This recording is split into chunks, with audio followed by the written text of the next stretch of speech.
Apa yang kalian pikirin saat lihat benda ini? Apakah untuk melakukan ini atau untuk melakukan ini?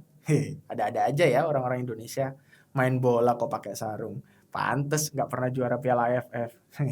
Yes, di episode Spill the Tech kali ini, aku bakal bahas sarung sebagai salah satu pakaian tertua di dunia dan masih digunakan sampai sekarang, termasuk oleh orang-orang di Indonesia. Tonton sampai habis ya.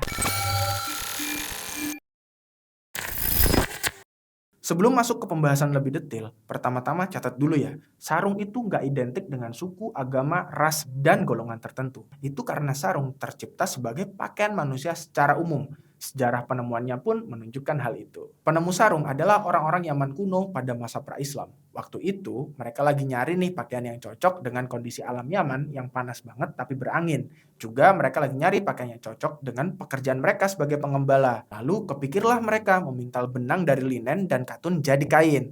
Ternyata kain hasil pintalan ini cocok buat mereka. Nggak terlalu panas kalau dipakai, tapi bisa menghalau angin juga. Udah gitu, pas dipakai juga nggak membatasi ruang gerak mereka menggembala hewan-hewan ternak. Kain itu kemudian mereka namai futah.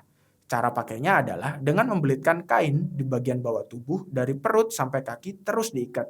Khususnya yang pakai futah itu para lelaki. Pas Islam udah muncul nih di Jazirah Arab dan perdagangan di sana makin aktif, futah ikut menyebar. Banyak suku-suku lain di Arab yang ikutan pakai futah.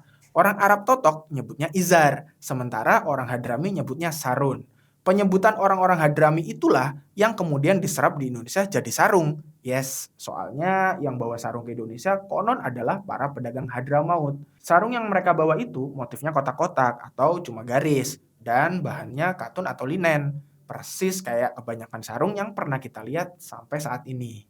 Karena orang Hadrami yang dulu datang ke sini sekitar abad ke-14 lalu itu mayoritas beragama Islam, jadinya mereka pakai sarung buat ibadah juga. Inilah yang kemudian ditiru sama orang Indonesia yang masuk Islam belakangan. Kalau ibadah ya pakai sarung.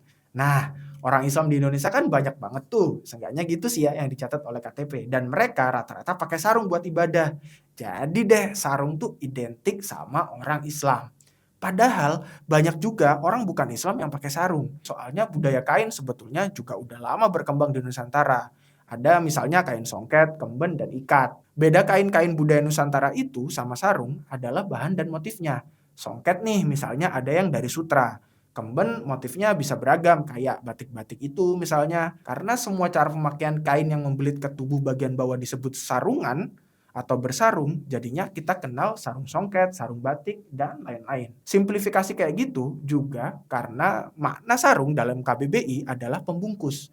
Yes, jadi apapun yang bisa buat ngebungkus bisa disebut sarung, termasuk sarung bantal dan sarung pedang. Balik lagi ke sarung sebagai pakaian, sekarang udah diperingati sebagai hari nasional loh, tepatnya tiap 3 Maret. Penetapan ini sejak 2019 lalu oleh Presiden Jokowi. Penetapan Hari Sarung bermaksud menjaga sarung sebagai warisan budaya, biar sarung nggak kalah sama celana jeans kali ya.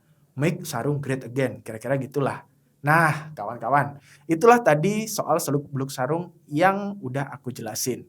Nah, kalau kalian punya teknologi sehari-hari yang pengen dibahas juga, tulis ya di kolom komentar. Nanti akan dibahas di episode Spill the Tech selanjutnya. Thank you.